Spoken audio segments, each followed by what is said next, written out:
Hello everyone, this is another one of my short talks. It's one I wrote some years ago for the Northwest Federation Journal, and it's a talk entitled Theosophy and the Art of the Pre-Raphaelites. So I hope you enjoy. So H.P. Blavatsky was always extremely cosmopolitan in her dissemination of the ancient wisdom. She knew that the truth could be discovered in most aspects of life to those who know how to look and have trained themselves to do so. What we call life is merely a conditioned symbol of reality, and there are many gateways through which we can enter the temple of the gods. The study of the secret doctrine, Isis Unveiled, The Voice of the Silence, Key to Theosophy, and the many articles she wrote for various magazines show that she was interested in throwing light upon the problems of existence in general. To get a true evaluation of HPB's mission, we must be careful not to neglect any of the above mentioned works, as they are complementary to each other and essential to a truly balanced viewpoint of the ancient wisdom.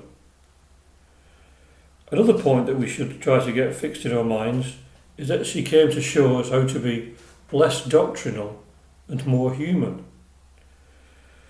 William Kingsland, who was one of her students, said that HPB often pointed out to us men and women who were true theosophists, though they stood outside of the theosophical movement.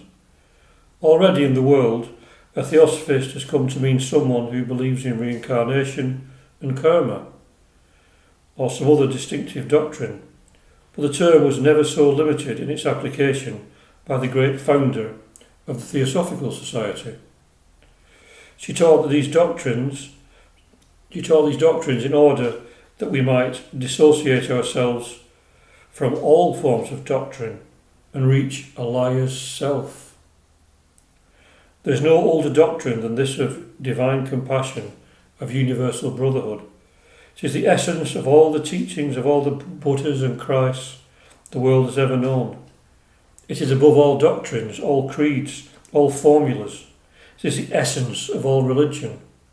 Yet men ever miss it. Miss the one principle which alone can save the world. And they take refuge instead in the selfish desires of their lower nature. Let us pause to think about those words, as they provide a key to understanding everything that is to follow. It's very important to realise that a theosophist is, as HPB says somewhere else, theosophist is as theosophist does. It's the way you act and relate to life, etc., that makes you a theosophist, as I've said before. So HPB wrote quite a few articles which illuminate and illustrate the subject of this article. The most direct of these was written for Lucifer towards the end of her life. Lucifer was a magazine that she wrote, Lucifer being the light bringer.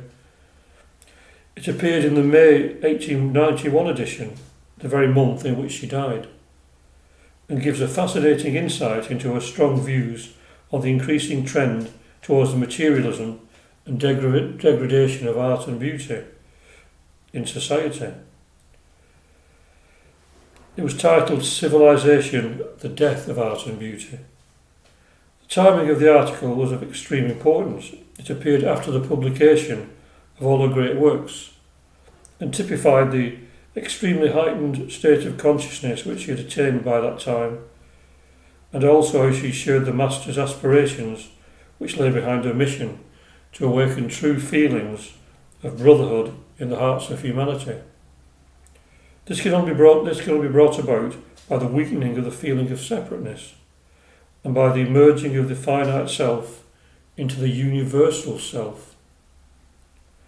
The practice of such a brotherhood would certainly bring about a golden age for mankind. There may be those who doubt the possibility of such an ideal in this age of Cauley, the age of darkness.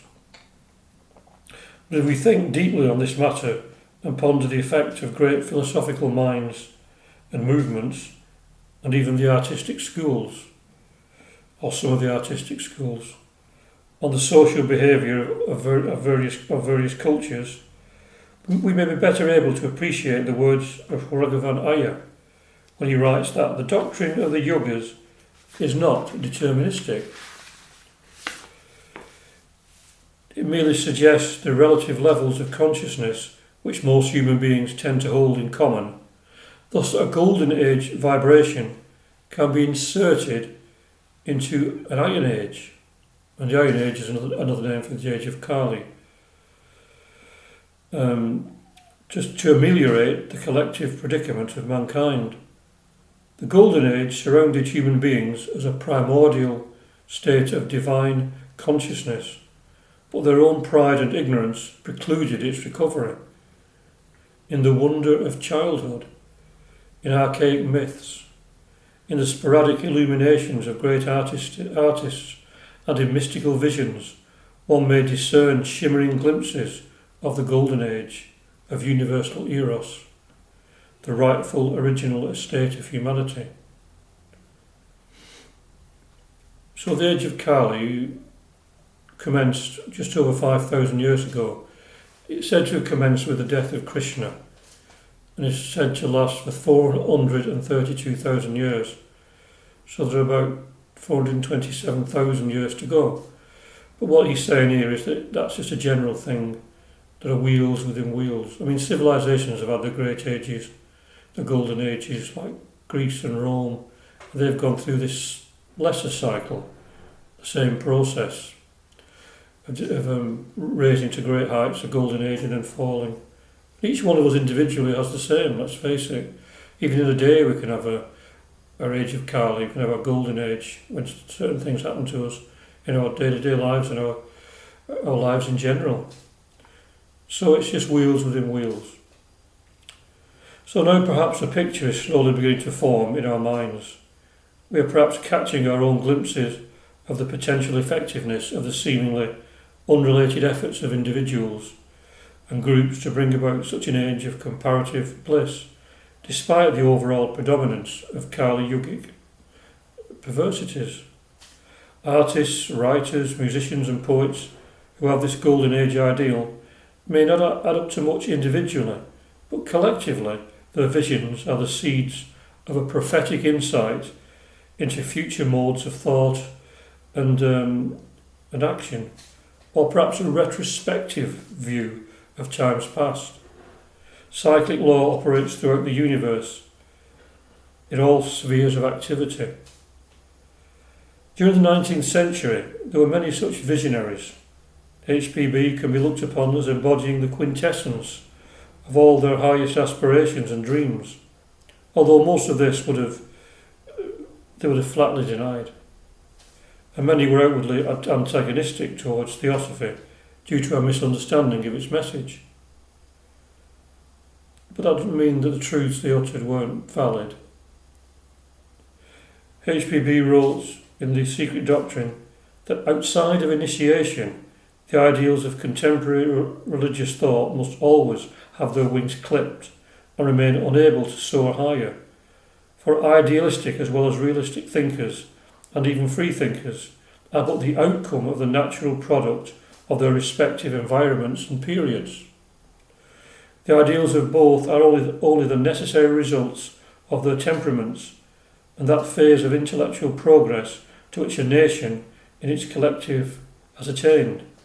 Hence, as already remarked, the highest flights of modern Western metaphysics have fallen far short of the truth. So this statement throws a great deal of light on the subject. Most of the great thinkers at that time certainly did have their wings clipped, but still managed sporadic glimpses of reality, although most of them tended to look upon these revelations as fantasies. So let's take a look at some of what these visionary artists had to say. We'll start with Van Gogh, who is not renowned for his theosophical lifestyle, but who had this to say about art. I have a terrible lucidity at moments when nature is so beautiful. I am not conscious of myself anymore, and the pictures come to me as if in a dream. In fact, the importance of receiving such messages from the higher ego through the medium of dreams is emphasised in the teachings of HPB. It is well worthwhile to think about the section on dreams in the Transactions of the Blavatsky Lodge for a clear definition of the different kinds of dreams. So HPB divides these into 7 classes as follows. The first are prophetic dreams. These are impressed on our memory by the higher self and are generally plain and clear, either a voice heard or the coming event foreseen. Second are allegorical dreams, or hazy glimpses of realities, caught by the brain and distorted by our fancy. These are generally only half true. There are dreams sent by adepts, good or bad, by mesmerists, or by the thoughts of very powerful minds bent on making us do their will. 4, there are retrospective dreams, or events belonging to past incarnations. 5, there are warning dreams for others who are unable to be impressed themselves. 6, confused dreams, the causes of which have been discussed above, meaning in the transactions earlier on. And 7, dreams which are mere fancies and chaotic pictures, owing to digestion, some mental trouble, or such like external causes. So here is also an excellent key to the workings of the consciousness of man, and gives us an inkling of the reason for the apparent contradictions in the lives of many of our great artists, poets, musicians, writers, etc., and also a clue to the gradual degradation of truly great art into a plethora of confused and chaotic images. I suppose that the artistic masters in every field were unable, through their Western preconceptions, to understand the images they were receiving as a result of their heightened awareness. So a false representation was given when transferred to canvas or to manuscript or to music. There are varying degrees of success regarding this, and the best come very close to embodying great truths in their work. So to continue with the general theme of dreams, let us now take a look at a statement of HPB's in her inner group teachings. A very important fact is given out during her classification of the different divisions of the astral plane. She says that the 6th is the plane from which come all the beautiful inspirations of art, poetry and music, high types of dreams, flashes of genius. Here we have glimpses of past incarnations without being able to locate or analyse them. Interesting, unable to locate or analyse them. It's a higher state of being, intuitive. Robert Louis Stevenson admitted that he was in the habit of constructing the plots of his tales in dreams. And many other poets and artists, musicians and writers have made similar assertions. On all planes of being, there's a storehouse of thoughts and ideas ready to be tapped. The modern trend for obscene and perverse images in whatever art form is very suggestive when looked at in the context of what we have concluded so far. So during the 19th century there arose a group of artists whose ideals were extremely lofty and noble, even if they were decidedly tempered by their environment and various preconceived ideas. These were the Pre-Raphaelite Brotherhood, who, in the words of one of the founders, John Everett Millay, wanted to paint pictures that would turn the minds of men to good reflections. The famous art critic John Ruskin exhorted them to go to nature in all singleness of heart, rejecting nothing, selecting nothing, neglecting nothing. It's neglecting nothing, not selecting nothing. And scorning nothing, believing all things to be right and good, and rejoicing always in the truth.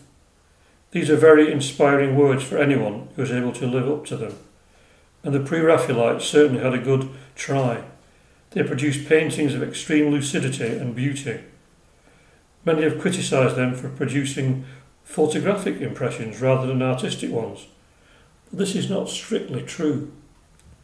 They used extremely light, vibrant colours, and their manipulation of light in general produced images of unearthly loveliness that captured more of the soul than the form of the subject painted. Many of them had truly theosophical glimpses of reality, although rather sporadically. Dante Gabriel Rossetti wrote a poem which showed his intuitive awareness of reincarnation. This poem was entitled Sudden Light and goes as follows. I have been here before, but when or how, I cannot tell. I know the grass beyond the door, the sweet, keen smell, the sighing sound, the lights around the shore. You have been mine before. How long ago, I may not know. But just when at the swallow's soar, your net turned so, some veil did fall, I knew it all of yore. Has this been thus before? And shall not thus time's eddying flight still with our lives our love restore, in death's despite? And day and night yield one delight once more. So the paintings of the Pre-Raphaelites were poetic in the true sense of the word. The use of colour is very suggestive. We are all aware of the therapeutic effects of colour and can testify to the tranquilizing effect of colours in nature. But there is a much deeper level in which colour is interrelated to the human principles, as well as to the 7 sacred planets, rounds, races, hierarchies of beings, etc. As above, so below. Separateness is an illusion. All is one. HPB writes that he must see with the ears, hear with the eyes, understand the language of the rainbow, and have concentrated his 6 senses in his 7th sense. And in a footnote referring to the understanding of the language of the rainbow, she gives this piece of information, which is Symbology of Colours, the language of the prism, of which the 7 mothers have each 7 suns.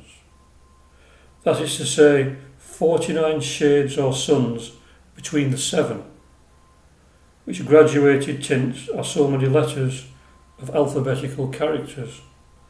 The language of colours has therefore 56 letters for the initiate.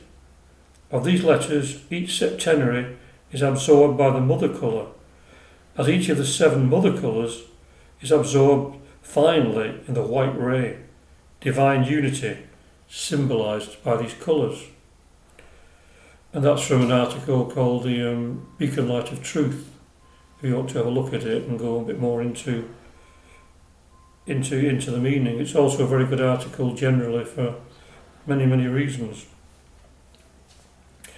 Of course, the artist we are discussing most probably knew nothing of this in the scientific sense, which the occultist does. But they certainly sensed it intuitively, even if only vaguely. So earlier I mentioned one of the ideals of the Pre-Raphaelites, the Pre-Raphaelite Brotherhood. It was to turn the minds of men to good reflections. This gives us an idea of the place of artists in an ideal society. The true philosophers are always held in the highest esteem, and the artists fulfil a lesser, but just as essential duty. In a truly harmonious society, there would be a strictly hierarchical system based upon the relative usefulness of the individual or group as regards their ability to turn the minds of men to good reflections. It would have nothing to do with the distribution of wealth or the skill in which one man dominates lesser mortals by the sheer force of his will, nor would it have anything to do with violence or intellectual prowess or trying to rule by coercion. It would be like the golden ages of many of the world's great civilizations, particularly in the East. At the top of the scale, there will be the divine kings, not owing their position to merely hereditary fortune, but to their initiation into the sacred mysteries. Then would come the philosophers, then the artists, then the various degrees of people needed for the material welfare of society. But even these would have their minds constantly turned to good reflections. Cyclic law tells us that if such civilizations existed in the past, then they must necessarily exist in the future. But not until humanity in general feels the need for such an age of comparative peace and bliss. 2 world wars should at least teach us something, which they don't seem to have done, unfortunately. No one ever attempted to assign to the artist his true place in society. The fact that modern art has, on the whole, become a slave to the materialism and the ugly aspects of society, which prizes wealth above all else and glorifies sensual beauty, is a sad reflection of our values and our system of education, which fails to awaken in our children any appreciation of spiritual beauty, which is the only thing that can save humanity from a fate worse than death. A truly spiritual civilization would regard spiritual or moral death as 1,000 times worse than the mere discarding of the physical body, which has always been regarded in the most cultured of societies as a natural part of the cyclic processes of the world we live in, and therefore they look optimistically on the whole subject. The terrible effect that the reduction of Jesus' teachings to the material level has had upon the consciousness of the Western world has left us with a horrendous legacy. We have developed a fear of physical death, and a disregard of spiritual and moral values. It may be argued that Christianity does try to inculcate these spiritual values. This may be true, but the holier-than-thou attitude adopted and the appeal to authority rather than to common sense and intuition has had a generally harmful effect. And also the intolerance of other ways of thought increases this great dire heresy of separateness that weans us from the rest. Although the artists we are discussing were, to a certain extent, the children of their age, they still managed to transcend the dogmatic tone of the time in their authentically creative moments. This showed in their portrayal of death. Although they were criticised for choosing to paint scenes from the Arthurian legends, Shakespeare or classical Greek, illustrating tragic events, nevertheless their viewpoint expressed none of the pessimism of their time. A particularly beautiful painting on this subject is Dante Gabriel Rossetti's Beata Beatrix. The inspiration for this work of art was the death of Beatrice in Dante's Vita Nuova. In 1862, Rossetti's wife, Elizabeth Siddall, died of an overdose of laudanum. She had been the original model for this portrait, and after her death he finished it over a period of years as a lasting memorial to her. This painting is a perfect example of the artist's intuitive grasp of the authentic approach to death. Beatrice awaits death in a positively meditational state of mind. The soft golden light which surrounds her head is a promise that soon she will enter a better world. Her face is radiant. Fear does not exist. The vision of death presented in this painting can in no way be described as pessimistic. Even the bird, the messenger of death, that gently drops a poppy into her hands, simply adds to the tender gentleness of the image. In the background of the picture are the figures of love and of Dante, gazing at each other, suggesting that love will not fail in the end.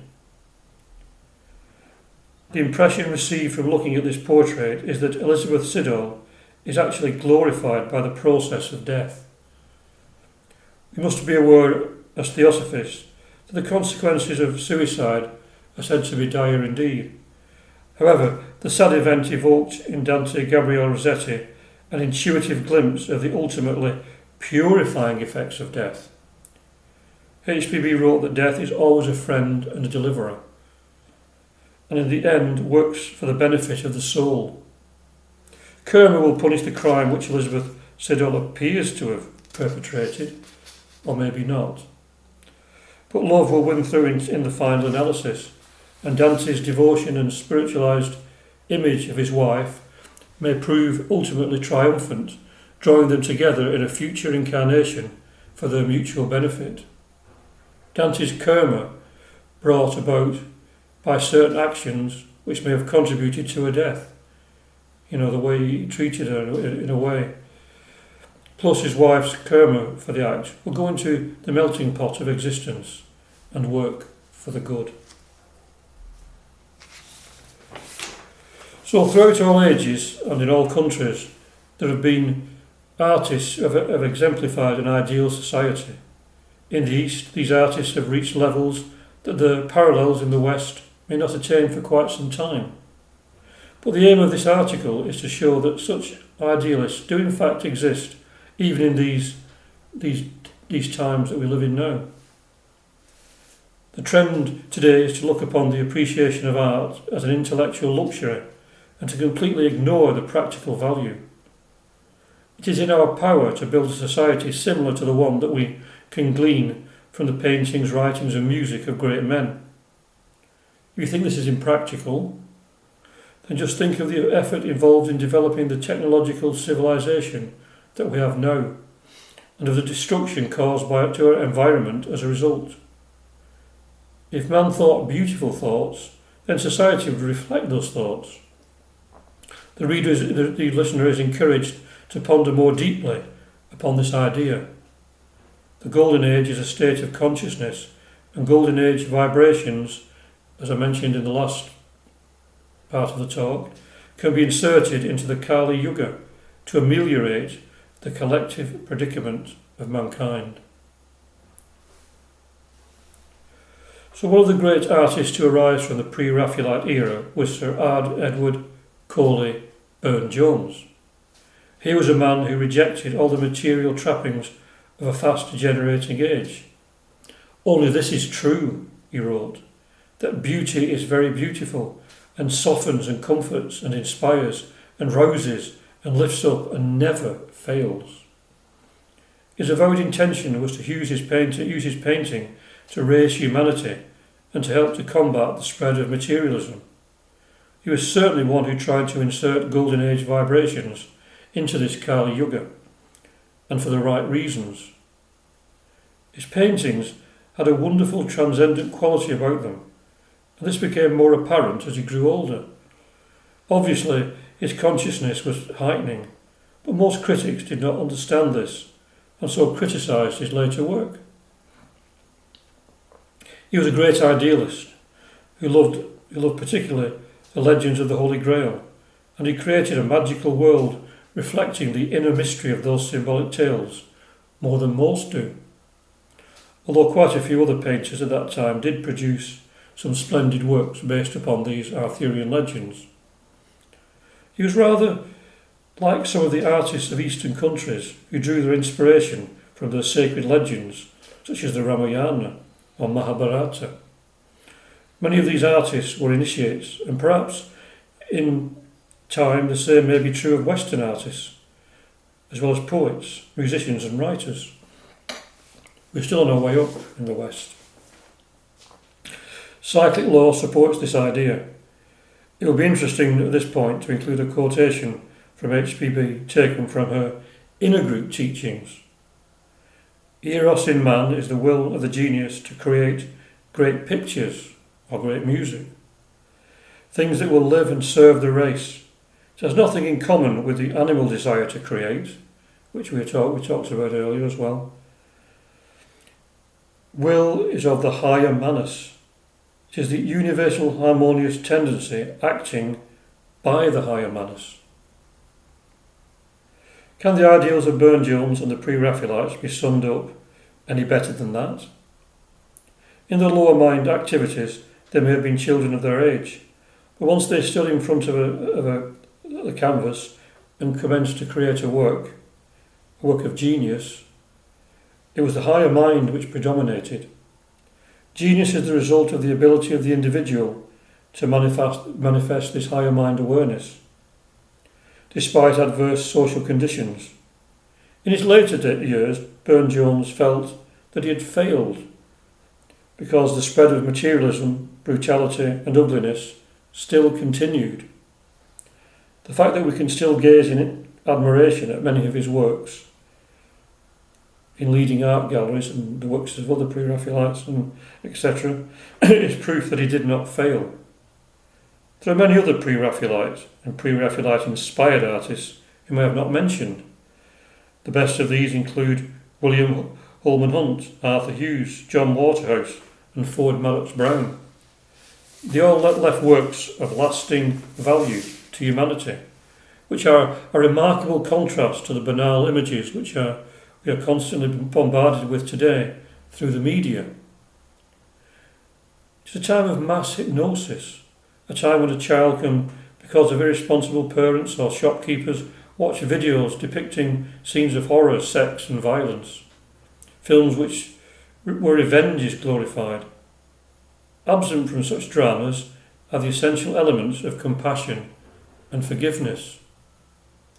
If children were educated into some practical theosophy, they would realise that if one kills someone for whatever reason, then they'll be bringing into play karmic results. In any case, it is impossible to really kill anyone. One may indeed merely provide the person killed with a greater range of possibilities to work on the astral plane. If he's an evil person, he can work his evil on the astral plane by influencing others. All of this is left out in a society which believes in only one life. An important element in the works of the Pre-Raphaelites is that they never depicted battle scenes, as far as I know anyway. Their images were soothing and gentle. Even their nude figures were free from sensuality and hinted at a time when sexuality will be transcended by portraying them in this non-sexual way. And they rarely have ever painted male nudes. I suppose that was just as it was at the time. Women were the representatives of the beauties of nature, which they worshipped, and so were raised to the level of goddesses, even though in their ordinary lives they may have been far from such an exalted position. I think one of the problems with Elizabeth Siddall and Rossetti was that she didn't really like being regarded as a goddess. She wanted to be treated more as an ordinary woman, but that was the way that they looked at things, being artists. Still, the very act of portraying them in such a way must have had a beneficial effect on them inwardly, even if it appeared to be the reverse physically at times.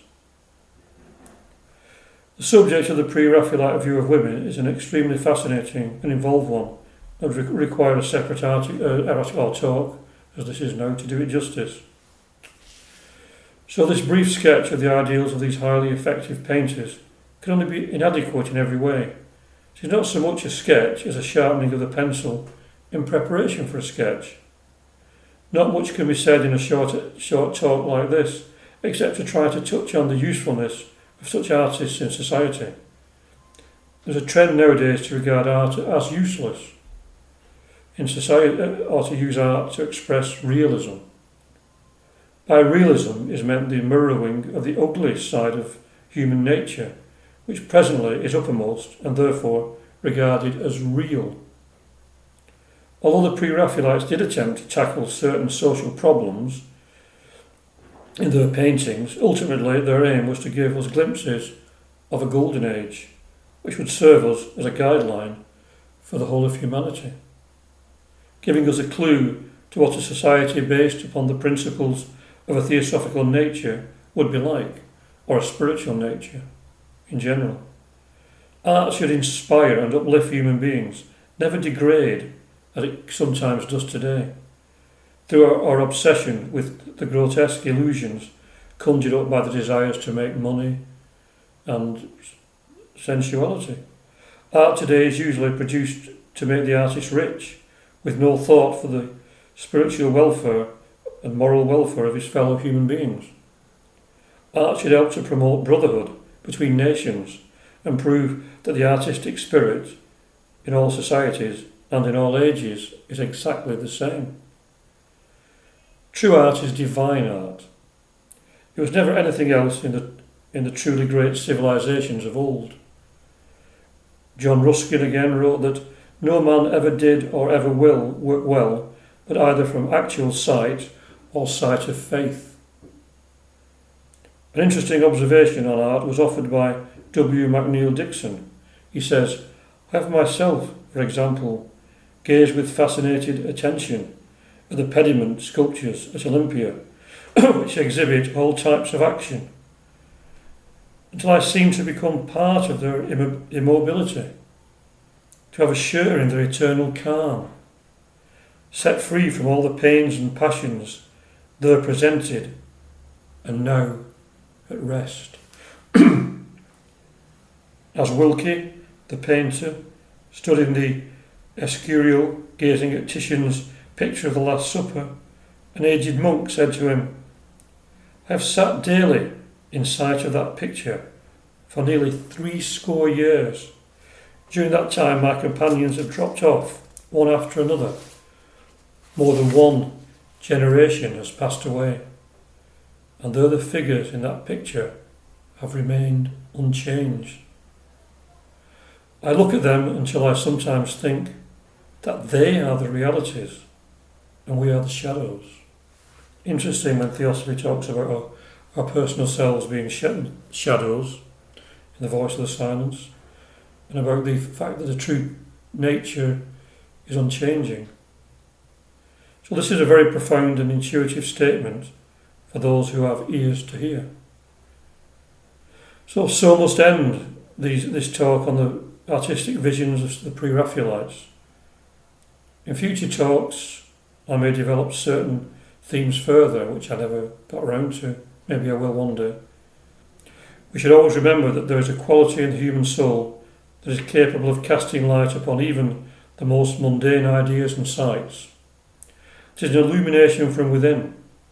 Even a trip down to the shops in the morning can become a mystical experience. One can slowly begin to realise that one is indeed a being of light, and the physical body merely a covering. If one's mind is fixed upon the spirit, and if one can dissolve all obstacles which prevent that realisation, then life can become consecrated, and one may eventually gain the power to bless and save humanity.